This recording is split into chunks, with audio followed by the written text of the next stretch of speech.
Well, thanks for stopping by the 33 King studio to hang with good old Uncle Jay here. Now, it's getting camping time weather in good old Appalachia, and ooh, there's nothing better than roasting a hot dog over an open fire, putting a little mustard on it, and having a good old cold Coca-Cola or a beverage of whatever you choose. Sometimes Uncle Jay likes a good big boy pop.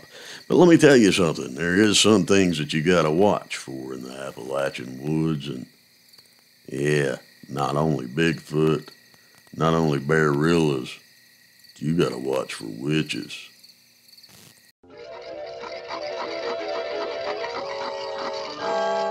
There, that's sharp enough to split a hair. Split a hair. Little old Hazel the witch. Now, typically that's what I usually think of when I think of a witch. Not really the old haggy ones or the scary ones out in the woods and things of that nature. Or, well, I guess you could think of the typical stereotype of the witch riding the broom. But that's not exactly what we're going to be talking about today. We will have some haunted witchy stories, but mostly we're going to be talking about the Granny Witch of Appalachia.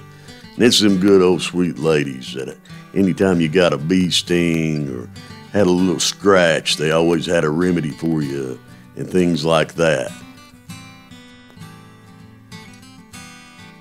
Now, we've all heard of the Salem witch trials, which were a series of hearings and prosecutions of people accused of witchcraft in colonial Massachusetts between 1692 and 1693. More than 200 people were accused and 30 people were found guilty, 19 of whom were executed by hanging. Now, as we've learned through history, the Salem witch trials were caused by some teenage girls just wanting attention and spreading rumors and causing mass hysteria in their village. Many of today's modern witchcraft traditions are rooted in folk magic customs of days gone by. In America's Appalachian mountain region, there's a long storied tradition of magic that today, well, is referred to as granny magic or granny witchcraft. Passed down from one generation to the next, women of the hills used a combination of religious texts, traditional herbal medicine, and down-home remedies to treat their neighbors, family, for a variety of complaints. The history of Appalachia itself is the history of granny witchcraft. Although the name is relatively new, the customs go back a long time. A combination of folk magic, faith healing, and superstitions. Granny magic was often the only source of aid for people in remote and isolated regions. As European settlers arrived in the colonies during the 18th century, they brought with them the traditional folk magic and healing modalities of their home countries. Primarily, these were women. These healers used the concepts they'd learned in Scotland, England, and Ireland. And once they settled in, they met their Native American neighbors who taught them about plants, roots, and leaves indigenous to the mountains of North Carolina, Tennessee, and beyond. Now, traditional granny magic included a lot of different practices. Dowsing, the practice of looking for water with a forked stick or a length of copper, was a valuable skill to have if your neighbors needed to dig a new well. Practitioners often tended to the needs of women. They worked as midwives and assisted in the birth of new babies. They could be also counted on to provide herbal remedies. In areas that rarely had access to professional medical care, the granny witch worked as a healer, crafting poultices, salves, and teas with curative properties. Divination could be done in the remains of tea, coffee grounds, and usually was worked up in the bottom of a cup.